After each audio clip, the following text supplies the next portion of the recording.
দেখুন ওর যে চোখের কন্ডিশন দেখলাম, আই থিঙ্ক অপারেশন করালে 80% ভালো হওয়ার চান্স আছে।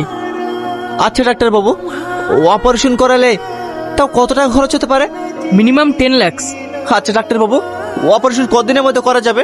দেখুন আজকের নাইটে আমি লন্ডন ফিরে যাব, আর যদি ক্যাশটা জমা করতে পারতেন তাহলে ওর অপারেশনটা হয়ে যেত, নইলে আবার 6 মান্থ পর আসবো।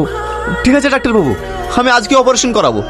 আপনি তাড়াতাড়ি ভর্তির ব্যবস্থা করুন, আমি যেভাবে হোক টাকা নিয়ে আসছি। আপনি এত টাকা কোথায় পাবেন? ও নিয়ে তোমাকে টেনশন করতে হবে না, টাকা ঠিক ম্যানেজ হয়ে যাবে। সালমা, আপনারা এসেছেন?